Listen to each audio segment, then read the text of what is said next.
സലാം പറഞ്ഞേ. അസ്സലാമു അലൈക്കും പറഞ്ഞേ.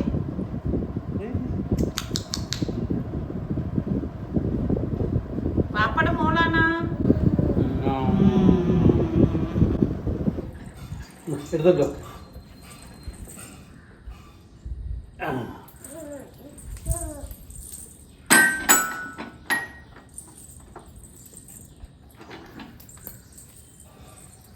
സൗണ്ട് കേട്ടാ പേടിച്ചു പോയാ? സൗണ്ട് കേട്ടപ്പോ ഓടി.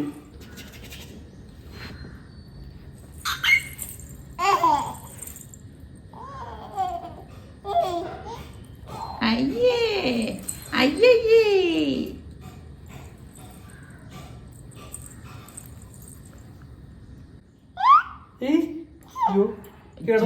മാവെ അടിക്കണോ? അടിക്കുന്നു. പാവം പാവം. മാവെ ഉറക്കിക്കും മോളെ. ആ ഉറക്ക് കുഞ്ഞുറക്ക്. ഓ ലാ ഇലാഹ ഇല്ലല്ലാഹ്. ആ തട്ടിക്കൊഴിച്ച് ഉറക്കും.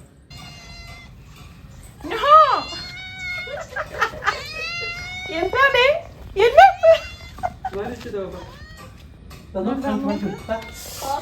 പൂച്ച നോക്ക്. നല്ല വിറ്റുണ്ട്. എന്താടാ? അത്തോട്ട് കേട്ടണ്ട വിളി കേട്ടു. നല്ല വെച്ച്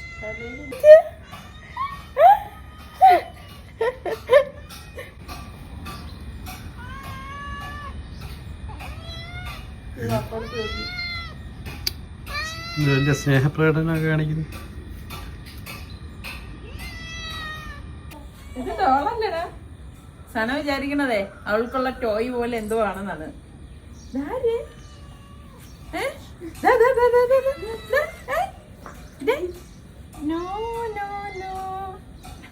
ഭയങ്കര സ്നേഹം കാണിക്കുന്നു. എന്താ സനക്ക് ചിരി വരുന്നു അല്ല സന? ഇന്നത്തെ ഒരു പ്രത്യേകത ഈ പൂച്ചയ്ക്ക് അതിശയം തോന്നുന്നുണ്ട് കേട്ടോ. ആരോ പറഞ്ഞു വിട്ട പോലെ കറക്റ്റ് ആയിട്ട് വന്ന് അവിടെ ഇരിക്കുന്നുണ്ട്. അതങ്ങോട്ട് പേടിച്ച് പോവൊന്നും ചെയ്യുന്നില്ല. പൂച്ച വരുന്നത് ഐശ്വര്യം എന്നൊക്കെയാണ് പറയണത്. ശരിയാണ്. പക്ഷെ വൃത്തിയുള്ള നമ്മളെ വീട്ടിനകത്ത് കേറ്റായിരുന്നാ മതി. ഇവിടുന്ന് എല്ലാം ആഹാരം കൊടുക്കുക വിടുക. ആഹാരം കൊടുത്ത് അവിടെ കാരണം സനമോളുള്ളതാണ്. ഇതൊക്കെ പൂച്ചയെ പറയില്ല. പൂച്ചയായാലും പട്ടിയായാലും ഒക്കെ ഇഞ്ചക്ഷൻ എടുക്കണം അങ്ങനെയൊക്കെ പറയില്ല. എനിക്ക് പേടിയാണ് കേട്ടോ. പിന്നെ അതിന്റെ കൂടെയൊക്കെ വീഴും. കാണാനൊക്കെ പൂച്ചയെ കേട്ടാ, പട്ടിയല്ല. പൂച്ചയൊക്കെ കാണാൻ ഇഷ്ടമാണ്, അല്ലാതെ പരിപാലിക്കാനൊന്നും അങ്ങനെ താല്പര്യമുള്ള ഒരു കൂട്ടത്തിലൊന്നുമല്ല. അതുപോലെ തന്നെ അതാ ഇന്നലെ ആരാ നീ ചോദിച്ചെന്ന് എപ്പോഴാണ് നീ കണ്ണൂരെത്തുന്നു പറഞ്ഞു.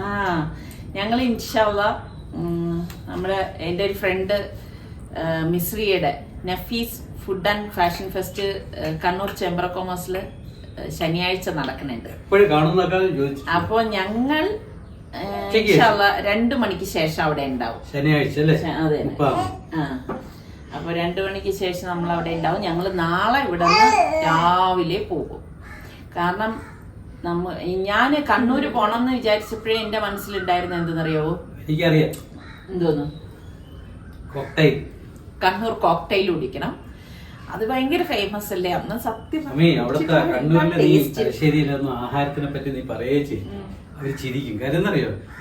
1, 2 ഒന്നുമല്ല, ഇഷ്ടമാരിയുള്ള അവരവിടത്തുകാരല്ലേ, നമ്മള് തിരുവനന്തപുരംകാരല്ലേ. ഞാൻ ഇതിനെ അതിന് ക്ഷണിച്ചപ്പോഴേ ഞാൻ വിചാരിച്ചത് എന്തെന്നറിയോ? എന്തുകൊണ്ട് അവർക്ക് അവിടുത്തെ ഫുഡ് ശരിക്കാർക്ക് അറിയാനല്ലല്ലോ. നമ്മളെ ട്രിവാൻഡ്രത്ത് വെച്ച് ഇവര് എല്ലാ സംഘാടകരെല്ലാം ഒരു പ്രാവശ്യം ട്രിവാൻഡ്രത്ത് വെച്ച് ഏതെങ്കിലും ഒരു ഹോളിൽ വെച്ച് ഇതുപോലെ നടത്തുവാണെങ്കിൽ തിരുവനന്തപുരത്തുകാർക്ക് പലരും സമയം നമ്മളിപ്പം ബാംഗ്ലൂരിൽ പോയി കാണാത്ത ഒത്തിരി പേരുണ്ട്. അവര് നമ്മൾ കണ്ട കാഴ്ച പറഞ്ഞ് ഞങ്ങൾ പോയില്ലെങ്കിൽ കാണാൻ സാധിച്ചാൽ ശരിക്കും പറഞ്ഞാൽ അത് ഭയങ്കര സന്തോഷം. ഇനിയിപ്പോ കണ്ണൂര് പോയിട്ട് ഒന്ന് പറയുമ്പോ യോതാ ഞങ്ങൾക്ക് അതൊന്നും രുചിച്ചറിയാൻ പറ്റിയില്ലല്ലോ എന്നൊക്കെ പറയും. അപ്പൊ അങ്ങനെയുള്ളവർക്ക് ഇവരെന്താ ചെയ്യണമെന്നറിയോ? ഇതുപോലുള്ള ഫെസ്റ്റ് വടക്കേ കേരളത്തിലുള്ളവരെല്ലാം തെക്കൻ കേരളത്തിൽ വന്ന് ഇതുപോലെ ഫെസ്റ്റ് നടത്തിയിട്ട് പോണം. അപ്പൊ എല്ലാവർക്കും അവരൊക്കെ രുചികള്. പിന്നെ നിങ്ങൾ അവിടെ ഉള്ളവർക്ക് നമ്മുടെ തിരുവനന്തപുരത്ത് വന്നു കഴിഞ്ഞാൽ ഇപ്പൊ സ്ഥലമല്ല ഞാൻ പറയണത്, ഫുഡിന്റെ കാര്യത്തിൽ നിങ്ങൾക്ക് ഇഷ്ടമാവണമെന്നില്ല. കാര്യം എന്ന് പറഞ്ഞാൽ നമ്മളൊക്കെ വളരെ സിമ്പിൾ ആൻഡ് ലൈറ്റും ആയിട്ടുള്ള ഫുഡ് കഴിക്കണവരാണ്. ഹെവി ആയിട്ടുള്ളതല്ല. രാവിലെ ആയാലും ഇഡലി, ദോശ, സാമ്പാർ, പുട്ട്, കടലക്കറി ഇങ്ങനെ പോകും. പക്ഷേ ഞാൻ കണ്ടിടത്തോളം കണ്ണൂര്, തലശ്ശേരി ആ ഭാഗങ്ങളിലൊക്കെ ഉള്ളവര് രാവിലെ തന്നെ നിങ്ങൾ ബീഫ് മട്ടനക്കാളേറെ എനിക്ക് തോന്നുന്നു ബീഫിനാണ് സത്യം. അത് പറയാതിരിക്കാൻ വയ്യട്ടെ, നമ്മളെ ഇവിടുത്തെ മട്ടൻ കറി തോറ്റുപോകും അവിടുത്തെ ബീഫ്. അത് തന്നെ നമ്മള് ഇപ്പൊ 2ാമത്തെ പ്രാവശ്യമാണ് കണ്ണൂരിൽ. 3 വർഷം മുമ്പാണ് പോയത്. അന്ന് വന്നപ്പോഴേക്ക് ഇതുപോലെ കോക്ടെയില്, പിന്നെ ഒരു മുട്ടാപ്പം, പിന്നെ അങ്ങനെ കുറെ ഐറ്റംസ്, ഒരുപാട് ഐറ്റംസ് അന്ന് ട്രൈ ചെയ്തു. എനിക്കിപ്പോ കണ്ണൂരിൽ കേൾക്കുമ്പോ എന്റെ മനസ്സിൽ ആദ്യം ഓടി എത്തുന്നത് നമ്മൾ സൗദിയിൽ ആദ്യം നീ വന്ന സമയത്ത് ഒരു അമ്മായി ഉണ്ടല്ലോ, തലശ്ശേരി അമ്മായി.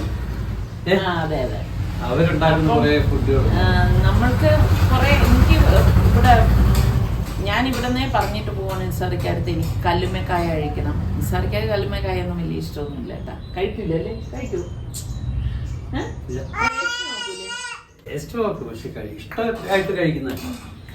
പിന്നെ നമ്മള് മറ്റേ ഐസ് ചിരണ്ടി അത് വലിയ കഴിച്ചു. അവിടുത്തെ ഫുഡുകൾ ലിസ്റ്റ് മാത്രല്ല, ഞാൻ വരുന്നത് ആ കണ്ണൂർ ചേംബർ ഓഫ് കൊമേഴ്സിലല്ലേ വരുന്നത്. അപ്പൊ അതിന്റെ പരിസരത്തായിരിക്കും ഞാൻ ഉണ്ടാകുന്നത്. അപ്പൊ എനിക്ക് നിങ്ങൾ ദൂരെയുള്ള സ്ഥലത്ത് ഇന്ന ഫുഡ് കിട്ടും എന്ന് പറയരുതേ. ഞാൻ പറഞ്ഞല്ല ആ ലൊക്കേഷൻ, അതിനെ ചുറ്റിപ്പറ്റി നല്ല അടിപൊളി ഫുഡ് കിട്ടുന്ന എന്താണ് ഫുഡ്, അവിടുത്തെ എന്താണ് സ്പെഷ്യല് എന്നും കൂടി എനിക്കൊന്ന് കമന്റ് ചെയ്യണേ. എനിക്കപ്പൊ വന്ന് രുചിച്ചൊക്കെ നോക്കാലോ ഉള്ള ടൈമില്. ചക്കടുവിനെ വാപ്പായ കിട്ടിക്കഴിഞ്ഞാ പിന്നെ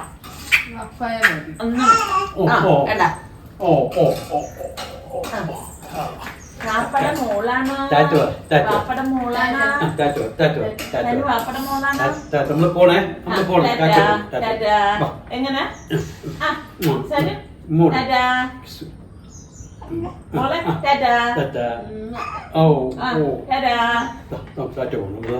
ഒരു ഫ്ലൈങ് കിസ് കൊടുത്ത മോളെ, ഒരു ഉമ്മതാ. മിടുക്കി, മിടുക്കി. ഓക്കെ. എന്താ ഇങ്ങനെ അങ്ങ് ചാരി കിടക്കും. ഇന്നലെ രാത്രി ഇതുപോലെ തോളത്ത് കയറി കിടന്ന് ഉറങ്ങി.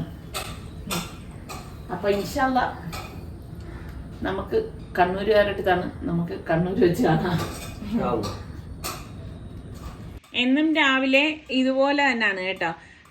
മോള് നമുക്കൊപ്പം തന്നെ, ഞാൻ എപ്പോഴും പറയാറില്ല, എഴുന്നേക്കും. പിന്നെ എഴുന്നേറ്റ് വന്നു കഴിഞ്ഞാൽ ഇതുപോലെ നിസ്സാറിക്കടുത്ത് കുറേ നേരം ഇരിക്കും.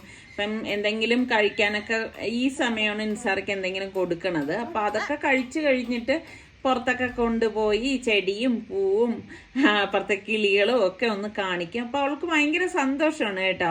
എന്നിട്ട് കുറച്ച് നേരം ഇതുപോലെ ഊഞ്ഞാലിലൊക്കെ വന്നിരുന്ന് കളിപ്പിക്കും. അപ്പം ഞാനിതാ ഇന്നലെ ഇത് ഡീഫ്രോസ് ആവാൻ വേണ്ടിയിട്ട് മട്ടൺ ഒരു പാക്കറ്റ് എടുത്ത് ഇതാ ഇതുപോലത്തെ ബക്കറ്റിൽ വെച്ചിട്ടുണ്ടായിരുന്നു. അപ്പോൾ കറക്റ്റ് നല്ല ഐസായിട്ടിരുന്നതല്ലേ ഫ്രിഡ്ജിൽ. അപ്പം നന്നായിട്ട് ഇതിപ്പോൾ അലിഞ്ഞ് വന്നിട്ടുണ്ട്. അപ്പം ഇനിയിപ്പം ഇതൊന്ന് കഴുകിയെടുക്കണം. അപ്പം മട്ടൺ വാങ്ങിക്കുന്ന സമയത്ത് 2-3 പാക്കറ്റ് ഇങ്ങനെ വാങ്ങിച്ച് വെക്കും കേട്ടോ. അപ്പം നമ്മൾക്ക് എത്രയാണോ എടുക്കേണ്ടത് അങ്ങനെ പാക്ക് ചെയ്ത് എടുക്കത്തേ ഉള്ളൂ. അല്ലെങ്കിൽ പിന്നെ നമ്മളെല്ലാം കൂടിയിട്ട് ആകുമ്പോഴേക്ക് പിന്നെ നമുക്ക് ഓരോ കറിക്ക് എടുക്കുമ്പം മറ്റത് ചീത്താവാനുള്ള സാധ്യത കൂടുതലല്ലേ. അപ്പം അതുകൊണ്ടാണ് ഇങ്ങനെ ഓരോരോ പാക്കറ്റായിട്ട് എടുക്കുക, ആവശ്യത്തിനുള്ളത്. അപ്പോൾ ഇത് നന്നായിട്ടൊന്ന് കഴുകിയെടുക്കാൻ. ഇപ്പോൾ ഫിഷ് ആണെങ്കിൽ ഞാൻ എന്ത് ചെയ്യും എന്നറിയാവോ, അതിൽ ഫിഷ് കഴുകിയിട്ട് ആ കണ്ടെയ്നറിൽ കുറച്ച് വെള്ളം കൂടി വെച്ചിട്ടാണ് ഫ്രീസറിൽ വെക്കണത് കേട്ടോ. ഫിഷ് ഇവിടെ ഞാൻ വയ്ക്കൽ വളരെ വളരെ കുറവാണ്. മട്ടൺ എപ്പോഴും നമുക്ക് പോയി വാങ്ങിക്കാൻ സൗകര്യം ഇല്ലാത്തത് കൊണ്ടാണ് വാങ്ങിക്കുമ്പം ഇതുപോലെ 2-3 പാക്കറ്റായിട്ട് വാങ്ങിക്കുന്നത്. അപ്പോൾ സവാളയൊക്കെ ഒന്ന് ക്ലീൻ ചെയ്തെടുക്കണം. ഇപ്പോൾ കിട്ടുന്ന സവാളയൊക്കെ ഇത്ര ചെറുതാണ് കേട്ടോ. നമ്മുടെ ഇവിടുത്തെ കാര്യമാണ് ഞാൻ പറയുന്നത്. അപ്പോൾ അത് കാരണം ഒരു സുഖം ഉണ്ടാവില്ല. മറ്റേതാണെങ്കിൽ ഒരു 3 സവാള മതിയാവും. ഇതിപ്പം ഒരു 5 ഉണ്ടെങ്കിലേ നമുക്ക് ഇത്രയും മട്ടൺ വയ്ക്കാൻ വേണ്ടിയിട്ട് മസാലയ്ക്ക് വേണം. 5 വേണം. അങ്ങനെ ഞാൻ കഴുകി വൃത്തിയാക്കി എടുത്തു. അപ്പോൾ ഇതൊക്കെ ഒന്ന് സ്ലൈസ് ചെയ്ത് എടുക്കുകയാണ്. അപ്പോൾ ഇതെല്ലാം ഒന്ന് അരിഞ്ഞെടുത്തു. അപ്പോൾ രാവിലെ തന്നെ പണികളെല്ലാം ഒന്ന് ഒതുക്കി വെക്കാമെന്ന് വിചാരിച്ചതാണ് കേട്ടോ. അപ്പം എന്താ നമ്മൾ പ്രഷർ കുക്കറിലേക്ക് വെളിച്ചെണ്ണ ഒഴിച്ചു. വെളിച്ചെണ്ണയിൽ നമ്മൾ മട്ടൻ കറിയൊക്കെ വയ്ക്കുമ്പോൾ നല്ല മണമാണ്. പട്ട, ഗ്രാമ്പു, ഏലക്കായ, പെരിഞ്ജീരകം, ഉലുവ ഇത്ര ഇട്ടിട്ട് നമുക്കൊന്ന് പൊട്ടിച്ചു കൊടുക്കാം. ഈ സമയം തന്നെ കുറച്ച് കറിവേപ്പിലയും കൂടി ഇതിലേക്ക് ഇട്ട് കൊടുക്കും കേട്ടോ. പിന്നെ നമ്മൾ ഈ സ്ലൈസ് ചെയ്ത് വെച്ചിരിക്കുന്ന സവാള ഉണ്ടല്ലോ, അതും കൂടി ഇട്ട ശേഷം നമുക്കിതൊന്ന് വഴറ്റി കൊടുക്കാം. അപ്പം നിങ്ങളൊക്കെ മട്ടൻ കറിയൊക്കെ വെക്കുമ്പോൾ കൊച്ചുള്ളിയാണോ ഉപയോഗിക്കുന്നത്, സവാളയാണോ? അപ്പോൾ കൊച്ചുള്ളി ഉള്ളപ്പോഴാണെങ്കിൽ ഞാൻ കൊച്ചുള്ളി തന്നെ ആയിരിക്കും ഉപയോഗിക്കുന്നത്. പക്ഷേ ഇന്നിപ്പം എനിക്ക് കൊച്ചുള്ളിയൊക്കെ പൊളിച്ചെടുക്കാനുള്ള സമയം ഇല്ലാത്തത് കൊണ്ടാണ് ഞാൻ ഇന്നിപ്പം ഇതിന് സവാള എടുത്തിരിക്കുന്നത്. അപ്പം ഞാൻ എപ്പോഴും പറയത്തില്ലേ, നമുക്ക് സമയമുള്ള ടൈമിൽ കൊച്ചുള്ളിയൊക്കെ പൊളിച്ച് വെച്ചിരിക്കുകയാണെങ്കിൽ നമുക്ക് എളുപ്പത്തിന് ഉണ്ടാക്കാം. അപ്പം ഞാൻ മറ്റേ അടുപ്പിൽ ഇതാ വെള്ളം തിളപ്പിക്കാൻ വെച്ചിട്ടുണ്ടായിരുന്നു. അപ്പോൾ അതിലേക്ക് ഉപ്പിട്ട ശേഷം ഒന്ന് ഇളക്കി കൊടുക്കുകയാണ്. ഇനി ഞാൻ ഇതിലേക്ക് വറുത്ത അരിപ്പൊടിയാണ് ഇട്ട് കൊടുക്കുന്നത്. അപ്പോൾ ഞാൻ ഇതുപോലെ പത്തിരി, ഇടിയപ്പമൊക്കെ കാണിക്കുമ്പോൾ പലരും എൻ്റെ അടുത്ത് ചോദിക്കും, മിത്ത ഏത് അരിയാണ്, പുഴുക്കലരിയാണോ പച്ചരിയാണോ ഉപയോഗിക്കുന്നതെന്നൊക്കെ. ഞാൻ പച്ചരിയാണ് ഉപയോഗിക്കുന്നത് കേട്ടോ. പച്ചരി വെള്ളത്തിൽ കുതിർത്ത ശേഷം മില്ലിൽ കൊണ്ടുപോയിട്ട് പൊടിച്ച് വറുത്ത് കൊണ്ടുവരും. ആ അരിപ്പൊടിയാണ് ഞാൻ ഇടിയപ്പത്തിനായാലും പത്തിരിക്കൊക്കെ ഉപയോഗിക്കുന്നത്. അപ്പോൾ ഇതൊന്ന് മിക്സ് ചെയ്ത് ഞാൻ അവിടെ വെച്ചു. പിന്നെ മിക്സിയുടെ ജാറിലേക്ക് 3 table spoon Kashmiri chilli powder, 1 teaspoon മഞ്ഞൾപ്പൊടി, 1.5 ടീസ്പൂൺ ഗരം മസാല പൊടി, 3 ടീസ്പൂൺ മല്ലിപ്പൊടി, പിന്നെ നമുക്ക് പാകത്തിനുള്ള ഉപ്പും കൂടി ഇട്ടിട്ട് ഇതൊന്ന് കറക്കിയെടുക്കാം. എന്നിട്ട് കുറച്ച് വെള്ളം കൂടി ഒഴിച്ച് അരച്ചെടുക്കുകയെ. പിന്നെ ഇതാ 1.5 ടേബിൾ സ്പൂൺ ഇഞ്ചി വെളുത്തുള്ളി പേസ്റ്റ് നമ്മൾ ഈ സവാള വഴറ്റിയയിലേക്ക് ഇട്ടിട്ട് ഒന്ന് ഇളക്കി കൊടുക്കുകയാണ് കേട്ടോ. അപ്പോൾ ഈ പേസ്റ്റൊക്കെ ഉണ്ടാക്കുന്നതിൻ്റെയൊക്കെ വീഡിയോ ഞാൻ ഇതിനു മുൻപ് ഇട്ടിട്ടുള്ളതാണ്. എന്നിട്ട് നമ്മൾ ഈ അരച്ച അരപ്പുണ്ടല്ലോ അത് ഇതിലേക്ക് ഇട്ട് കൊടുക്കാം. എപ്പോഴും ഞാൻ പറയും, ഇതുപോലെ നമ്മൾ അരച്ച അരപ്പ് നമ്മൾ കറികളിലേക്കൊക്കെ ചേർക്കുമ്പം ആ കറിക്ക് നല്ല ഒരു കൊഴുപ്പും കിട്ടും. നല്ല ഒരു വേറെ നമ്മൾ ഡയറക്റ്റ് പൊടി ചേർക്കണതിൽ നിന്നും ടേസ്റ്റ് കൂടുതലാണ് കേട്ടോ ഇങ്ങനെ ചേർക്കുമ്പം. എന്നിട്ട് അതിൻ്റെ ആ ഒരു പച്ചച്ചൊവ ഉണ്ടല്ലോ അത് മാറത്തക്ക ആ ടൈം വരെ നമ്മളൊന്ന് ഇളക്കി കൊടുക്കും. അതിനുശേഷം കഴുകി വൃത്തിയാക്കി ഡ്രെയിൻ ചെയ്ത് വെച്ചിരിക്കുന്ന നമ്മുടെ മട്ടൺ ഇതിലേക്ക് ഇട്ടിട്ട് എല്ലാം ചേർത്തൊന്ന് ഇളക്കി കൊടുക്കും. അപ്പം നിങ്ങൾക്ക് മട്ടണാണോ ഇഷ്ടം, ചിക്കനാണോ ഇഷ്ടം, അതുപോലെ പത്തിരിയാണോ, നൂൽപുട്ട് നമ്മുടെ ഇടിയപ്പമാണോ ഇഷ്ടം എന്നുകൂടി പറയും കേട്ടോ. അതാ ഇതുപോലെ ഒന്ന് ഇളക്കി കൊടുക്കും. അത് കുറച്ച് നേരം നമ്മൾ ഇതുപോലെ ഒന്ന് ഇളക്കി കൊടുക്കണം കേട്ടോ. നേരെ നമ്മൾ ഇതിലേക്ക് വെള്ളം ഒഴിച്ചു കൊടുക്കരുത്. അങ്ങനെ വന്നു കഴിഞ്ഞാൽ ഈ മസാല ഈ കഷ്ണങ്ങളിൽ പിടിക്കാൻ ഭയങ്കര താമസം വരും. അതായത് പിടിക്കാൻ ഉള്ള സാധ്യതയും കുറവാണ്. എന്നിട്ട് നന്നായിട്ട് ഇളക്കിയ ശേഷം നമുക്ക് ഇതിലേക്ക് 1 തക്കാളിയെ ഞാൻ ചേർത്ത് കൊടുക്കത്തുള്ളൂ. എന്നിട്ട് എല്ലാം ചേർത്തിട്ട് ഇതുപോലെ ഒന്ന് ഇളക്കി കൊടുക്കുക. അപ്പോൾ മീഡിയം ഫ്ലെയിമിൽ വെച്ചിട്ട് തന്നെയാണ് നമ്മളിത് ഇളക്കി എടുക്കുന്നത്. പിന്നെ നമുക്കിതിലേക്ക് കുറച്ച് കറിവേപ്പിലയും കൂടി ഇട്ട് കൊടുക്കാം കേട്ടോ. ആദ്യം നമ്മൾ കുറച്ച് കറിവേപ്പില ഇട്ട് കൊടുത്തു. അപ്പം ഈ സമയത്തും കൂടി കുറച്ച് കറിവേപ്പില ഇട്ട് കൊടുക്കുമ്പോൾ നല്ല മണമായിരിക്കും കേട്ടോ കറിക്ക്. പിന്നെ നമുക്ക് ഈ മിക്സിയുടെ ജാറിൽ തന്നെയാണ് ഞാൻ തിളപ്പിച്ചാറിയ വെള്ളമാണ് ഒഴിച്ചു കൊടുത്തിരിക്കുന്നത് കേട്ടോ. ഇനി നമുക്ക് ഇതൊന്ന് ഇളക്കിയ ശേഷം എത്രയാണോ ഗ്രേവി നമുക്ക് വേണ്ടത് അതിനനുസരിച്ച് നമ്മൾ ഇതിലേക്ക് വെള്ളം ചേർത്ത് കൊടുത്താൽ മതി. ഇന്നിപ്പം എനിക്ക് ഒരുപാട് പണികൾ ഉള്ളത് കൊണ്ടാണ് ഞാൻ വിചാരിച്ച് രാവിലെ ഉള്ള പണികളെല്ലാം അങ്ങ് ഒതുക്കി വെക്കാം. എന്നിട്ട് ഞാൻ ഇതിലേക്ക് പാകത്തിനുള്ള കുറച്ച് വെള്ളം കൂടി ഒഴിച്ചു കൊടുക്കുന്നുണ്ട്. ഒഴിച്ചു കൊടുത്ത ശേഷം ഇതുപോലെ ഒന്ന് ഇളക്കി കൊടുക്കും. ഇളക്കി കൊടുത്തിട്ട് ഇനിയിപ്പം നമുക്ക് പ്രഷർ കുക്കർ മൂടി വെയിറ്റ് ഇട്ടിട്ട് ഒരു 5 വിസിൽ വരെ ഞാൻ ഇതൊന്ന് വേവിച്ചെടുക്കുകയാണ് ചെയ്യുന്നത് കേട്ടോ. പിന്നെ ഇതൊക്കെ ഓരോരുത്തരുടെ കുക്കറിനെയും നിങ്ങൾക്ക് കിട്ടുന്ന മട്ടനെയൊക്കെ ഡിപ്പെൻഡ് ചെയ്തിരിക്കും കേട്ടോ. അപ്പോൾ അതവിടെ വേകുന്ന സമയത്ത് ഞാൻ മുറ്റത്തേക്ക് വന്നു. ഇപ്പം ക്ലൈമറ്റ് കണ്ടോ, കുറച്ചിങ്ങനെ മഴക്കാറ് പോലെയൊക്കെ ഇരിക്കുന്നുണ്ട്. മഴ വരുമോ ഇല്ലയോ എന്നൊന്നും അറിയാൻ പറ്റത്തില്ല. കുറച്ചുകൂടി കഴിഞ്ഞാലേ നമുക്ക് അറിയാൻ പറ്റത്തുള്ളൂ മഴയൊക്കെ ഉണ്ടാവോ ഇല്ലയോ എന്നൊക്കെ ഉള്ള കാര്യം കേട്ടോ. ഇപ്പം നേരം വെളുത്ത് വരുന്നതേ ഉള്ളൂ. ഇത് കണ്ട, ഞാൻ എപ്പോഴും കാണിക്കില്ലേ നമ്മുടെ പൂവ് 2 ഡബിൾ ഷെയ്ഡാണ് കേട്ടോ. നല്ല ഭംഗിയുണ്ട് ഇത് കാണാനായിട്ട്. ശരിക്കും ഇങ്ങനെ വന്ന് ഇങ്ങനെയുള്ള കാഴ്ചകൾ കാണുമ്പോൾ തന്നെ കണ്ണിന് എന്തൊരു കുളിർമയാണെന്നറിയുമോ. ഈ ചെടിയുടെ പേര് നിങ്ങൾക്കറിയാമോ? അറിയാമെങ്കിൽ ഒന്ന് പറയാം. കഴിഞ്ഞ വീഡിയോയിൽ ഞാൻ പറഞ്ഞതാണ്. അപ്പോൾ അത് കഴിഞ്ഞ് ഞാൻ കിച്ചണിലേക്ക് വന്നിട്ട് നമ്മളുടെ അഗാറയുടെ സ്റ്റാൻഡ് മിക്സറാണ് എടുത്തത് കേട്ടോ. എളുപ്പത്തിന് ജോലി ഒതുക്കാൻ വേണ്ടിയിട്ട് തന്നെയാണ് ഇന്നിപ്പം ഞാനിതെടുത്തത്. അപ്പം നമ്മൾ ഈ കുഴച്ച് വെച്ചതല്ല, ഇളക്കിയ മാവില്ലേ, അത് ഞാൻ നല്ലതുപോലെ കുഴച്ചിട്ടൊന്നും ഉണ്ടായിരുന്നില്ല. നിങ്ങൾക്ക് കാണുമ്പോൾ മനസ്സിലാവുമല്ലോ. അപ്പോൾ ഈ ഒരു ടെക്സ്ചറിലായാലും പ്രശ്നമൊന്നുമില്ല. അപ്പോൾ ഇത് നമ്മൾ ഈ അഗാറയുടെ സ്റ്റാൻഡ് മിക്സറിൽ വെച്ചിട്ട് ഒന്ന് കുഴച്ചെടുക്കാനായിട്ട് പോവാണ് കേട്ടോ. അപ്പം ഒരുപാട് വെള്ളം ചേർത്ത് നമ്മൾ ആദ്യമേ മിക്സ് ചെയ്തെടുക്കേണ്ട ആവശ്യമില്ല. അപ്പം ഞാൻ ആ മാവെല്ലാം നമ്മളുടെ ആ ഒരു ബൗളിലേക്ക് ഇട്ട് കൊടുത്തിട്ടുണ്ട്. അപ്പം ഇനിയിപ്പം എളുപ്പമാണ്, ശരിക്കും പറഞ്ഞാൽ നമ്മുടെ കൈ പൊള്ളാതെ തന്നെ കുഴച്ചെടുക്കാൻ പറ്റും. പിന്നെ ജോലിയും പെട്ടെന്ന് ഒതുങ്ങി കിട്ടുകയും ചെയ്യും കേട്ടോ. അപ്പം ഞാനത് ഒന്ന് കുഴച്ചു കൊടുക്കുകയാണ്. കുറച്ച് ടൈം മതി അതൊന്ന്. ആദ്യം സ്ലോ സ്പീഡിൽ ഇട്ടിട്ട് ഇതുപോലെ ഒന്ന് കറക്കി കൊടുക്കും. അതിനുശേഷം നമുക്ക് ഞാൻ സ്പീഡ് കൂട്ടി കൊടുക്കുകയാണ് ചെയ്യണത് കേട്ടോ. അപ്പം ഇതിപ്പം ഞാൻ ഒന്ന് മിക്സ് ചെയ്ത് എടുത്തിട്ടുണ്ട്. അപ്പം ഇനിയിപ്പം ഈ ബ്ലേഡിൽ നിന്ന് നമ്മളുടെ മാവെല്ലാം ഞാനൊന്ന് മാറ്റുവാണ്. അപ്പം മുൻപ് ഇത് കാണിച്ചപ്പോഴേ പലരും എൻ്റെ അടുത്ത് ചോദിച്ചിട്ടുണ്ട് എങ്ങനെ ഇത് യൂസ്ഫുൾ ആണോ എന്നുള്ളത്. എനിക്ക് നല്ല യൂസ്ഫുൾ ആണ് കേട്ടോ. ഞാൻ ചില സമയങ്ങളിൽ ഞാൻ ഇതുപോലെ തന്നെയാണ് ഉണ്ടാക്കിയെടുക്കുന്നത്. അപ്പോൾ എനിക്ക് നല്ല ഉപകാരമാണ്. അതുപോലെ കേക്കിനൊക്കെ മിക്സ് ചെയ്യാനായാലും നല്ലതാണ് കേട്ടോ. അപ്പം ഞാൻ ഈ മാവിനെ ഈ സൈസിൽ ഉരുളയാക്കി ഉരുട്ടിയെടുക്കുകയാണ്. അപ്പോൾ ഈ ഇരിക്കുന്ന മാവെല്ലാം നമുക്ക് ഇതുപോലെ തന്നെ ബോൾസാക്കി വെക്കാം. ബോൾസാക്കി വെച്ച ശേഷമാണ് ഞാനിത് പ്രസ് ചെയ്തെടുക്കുന്നത് കേട്ടോ. അപ്പം എൻ്റെ ചപ്പാത്തി പ്രസ്സിൽ ഞാൻ ഇതുപോലെ എളുപ്പത്തിന് എടുക്കാൻ വേണ്ടിയിട്ടാണ് ഒരു പ്ലാസ്റ്റിക് കവർ ഇതുപോലെ വെച്ചിട്ടുണ്ട്. അപ്പം പിന്നെ അതിൽ എണ്ണ തടവിയിട്ട് നമ്മളൊന്ന് പ്രസ് ചെയ്ത് കൊടുത്താൽ ഈസി ആയിട്ട് വരും കേട്ടോ. ഇനിയിപ്പം ഇത് ഞാൻ മാവിലൊന്നും മുക്കി എടുക്കത്തില്ല, ഡയറക്റ്റ് ചൂടായ പാനിലേക്ക് ഇട്ട് കൊടുക്കുകയുള്ളൂ കേട്ടോ.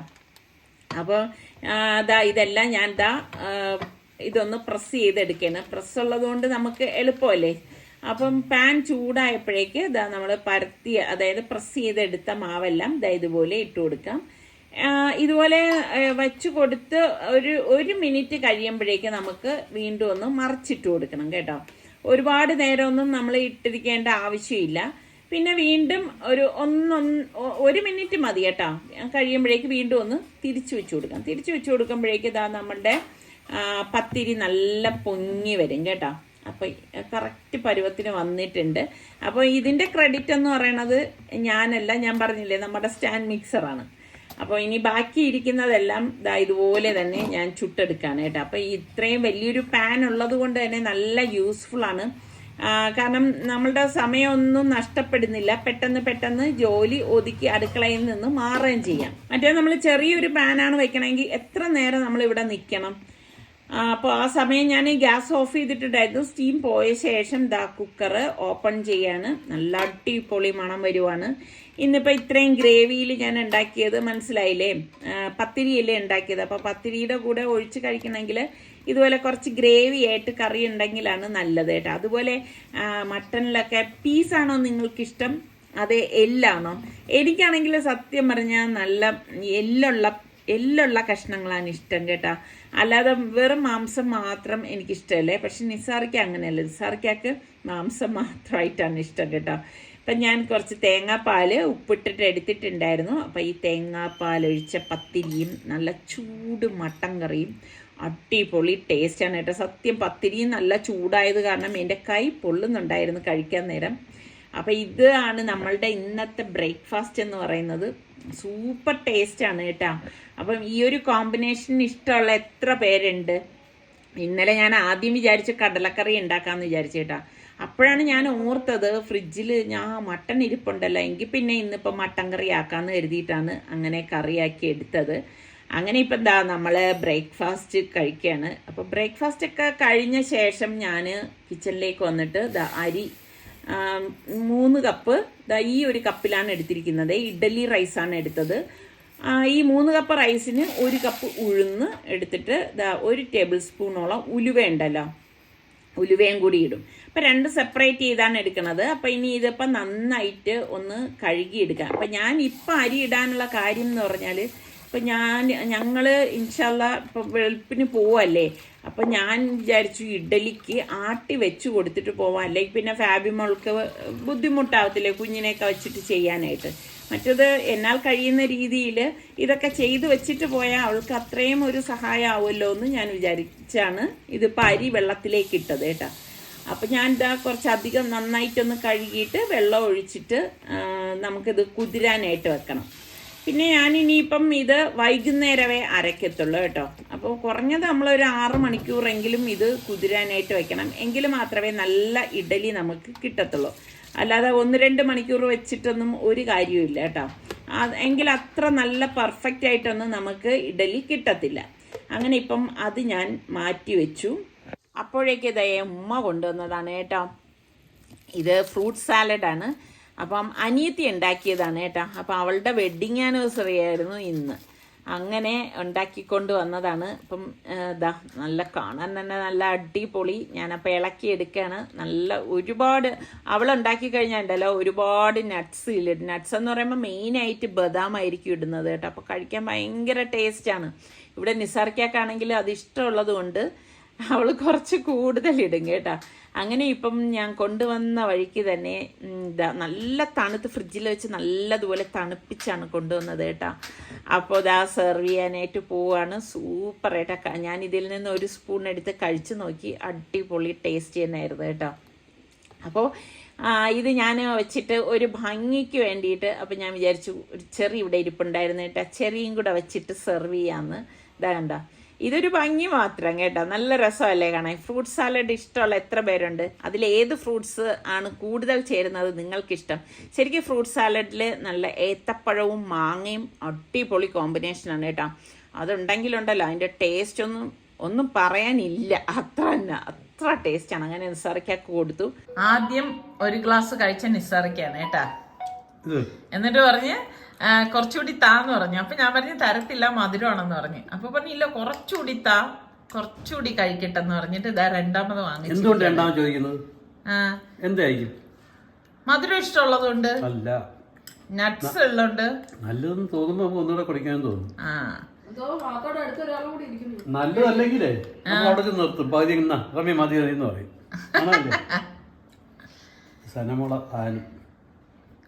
സനമോൾ ഉറങ്ങാണ്. കുളിപ്പിച്ച് പാലൊക്കെ കുടിച്ച് ആൾ ഉറങ്ങി. അതുകൊണ്ടാണ് അനക്കവും ബഹളവും ഒന്നും കേൾക്കാത്തത്. ഈ അനിയത്തി ഇത് ഉണ്ടാക്കും, കസ്റ്റാർഡ് ഉണ്ടാക്കുമ്പോൾ ഒരു ഗുണം എന്തെന്നറിയാവോ? അതില് മെയിൻ ആയിട്ട് ബദാമായിരിക്കും കൂടുതൽ ഇട്ടാണ് നിസാർക്കാക്കി കൊടുക്കുക. അപ്പൊ അടിപൊളിയല്ലേ? അത് പറഞ്ഞില്ലല്ലോ, അവളുടെ വെഡിങ് ആനിവേഴ്സറി ആണ് കേട്ടാ. അത് പ്രമാണിച്ച് അവൾ ഉണ്ടാക്കിക്കൊണ്ടുവന്നാണ്. Happy wedding anniversary. അപ്പോൾ ഇതിനിടയിൽ കുറേ പണികളൊക്കെ ഉണ്ടായിരുന്നു. ഉച്ചയ്ക്ക് ലഞ്ചിന്നും ഞാൻ വീഡിയോ എടുത്തിട്ടില്ല കേട്ടോ. പിന്നെ സന്ധ്യയ്ക്ക് നമ്മൾ അരി വെള്ളത്തിൽ ഇട്ടിട്ടുണ്ടായിരുന്നല്ലോ. അപ്പോൾ ആദ്യം ഉഴുന്നും പാകത്തിനുള്ള ഉപ്പും കൂടി ഇട്ട ശേഷം ഞാൻ ഇതൊന്ന് അരച്ചെടുക്കുകയാണ്. അപ്പം ഞാൻ എപ്പോഴും ഉഴുന്നിൻ്റെ ഒപ്പം ഉപ്പ് ചേർത്ത് തന്നെയാണ് അരച്ചെടുക്കുന്നത്. ഇത് ഉഴുന്ന് ഇട്ട ആ വെള്ളമാണ് ഞാൻ ഇതിലേക്ക് കുറച്ചൊഴിക്കുന്നത് കേട്ടോ. സനം ബേബി, ഇതെന്ത് ഇവിടെ വന്നിരിക്കുന്നത്? അരിയാട്ടുന്നത് കാണാൻ വന്നിരിക്കുവാണോ? മുത്തൂസേ, മുത്തൂസേ, സലാം താ. സലാം. അസ്സലാമലൈക്കും. മിടുക്കി പറയ്. ഒരു കിസ് താ. ടാറ്റ ഒന്ന് ഒഴിവാക്കണോ? ടാറ്റ കിസ് താ. മിടുക്കി. ദുആ ചെയ്. അല്ലാഹ് കാത്തിരക്ഷിക്കണേ, അല്ലാഹ് കാത്തിരക്ഷിക്കണേ, ആമീൻ. മിടുക്കി നല്ല മോളാണ്, ഉമ്മച്ചിയുടെ പൊന്നു മോളാണ്. ഇത് ചക്കര വാവേണല്ലേ എന്റെ പൊന്നുമുത്തല്ലേ? അല്ലടാ.